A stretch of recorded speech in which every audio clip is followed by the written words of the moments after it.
Who would have thought my first day on the job I'd be handed a murder? I didn't know what to expect, but it certainly was a roller coaster when I got the call to take the Sandra Weisberg case. I decided to jump right in and go to the scene of the crime to look for clues. No defensive wounds. She must have known her attacker. No weapon on scene either. I looked through her wallet. She's a student at the local college. Who would do this, and why? I needed to get to the bottom of it. Suspect 1, the boyfriend. 9 times out of 10, the murder is committed by the significant other. We'll see what he has to say. How did you know Sandra? We met in class about 2 years ago, and then we started seeing each other after class to spend some time studying, if you catch my drift. How was your relationship? It was pretty good, nothing really much ever happened. My last witness says that you had a fight last night. Oh, yeah, that. She was just complaining about some professor thing or something, and then I wasn't really listening. She got all mad that I wasn't listening, so you know how they get about that. Where were you between 7 and 11 last night?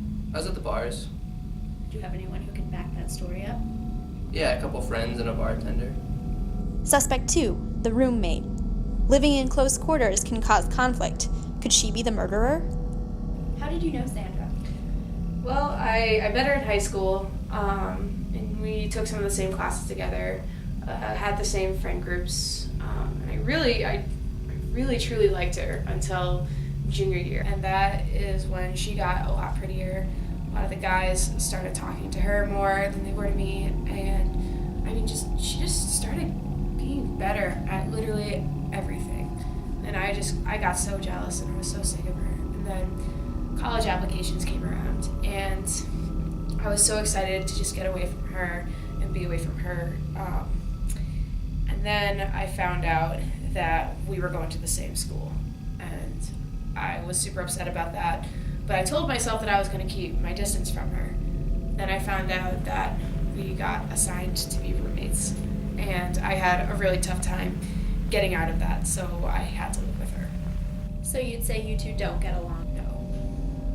Do you have any idea of who could have done this to her? Well, yesterday when I was coming home from class, I walked up to our room and I heard some fighting coming from inside the room. There was lots of yelling and stuff. So I think that was her and her boyfriend. So I don't know if that's anything to follow up on. Where were you between 7 and 11 last night? I was at an apartment off campus with some friends. We were just drinking some wine and watching TV. Tell me about how you came across the body. Well, as I told you, I was at my friend's apartment, and I came back, and I was walking back to my dorm, and I just saw her body lying there on, almost into the woods, off the path a little bit. Whoa! Whoa! Sandra! Wake up! Sandra! Oh my god! Oh my god!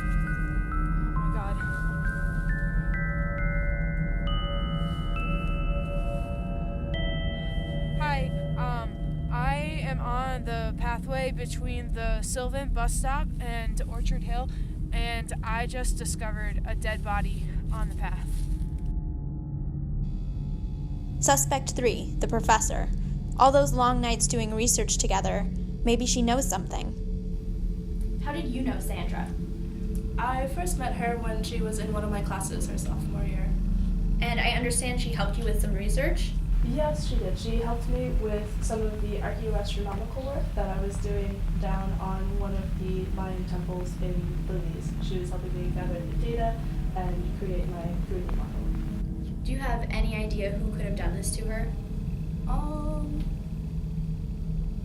not sure, but I do know that she was always hesitant to go back to her dorm after we finished up with the research for the night. Where were you between 7 and 11 last night? I was in my office working on the 3D model of the site. Can anyone back that up? I was alone. Looking at all the info I'd collected, I knew I had a lot of work to do. Her boyfriend, a little bit of a sleazeball honestly, said they had a fight. Rumors say he had another girlfriend. Could he have wanted Sandra out of the picture? He mentioned Sandra was stressed about Professor O'Reilly, who, during her interrogation, had nothing much to say about their relationship. But what really caught me off guard was, in the midst of researching, I found supporting evidence that Sandra's research was being plagiarized by her professor word for word. Could this be a motive for murder, to keep Sandra quiet? Sandra's roommate found the body and admits that they didn't get along. Since housing wouldn't give her her own room, did she take matters into her own hands? After countless late nights agonizing over the evidence, I'd finally figured it out. Who'd done it and why? This was my first case. I didn't want to waste any time in arresting them. I didn't want them to get away. The jig's up, creep! What? You're going down for the murder of Sandra Weisberg. Why? We found your DNA at the scene. You're under arrest. No, you have nothing. I didn't do it! I didn't know this case would mark such an exciting start to my career. The prosecutor put that perp away for life, and my boss fast-tracked me to head of murder investigations. I was just happy I could bring justice for Sandra Weisberg. Case closed.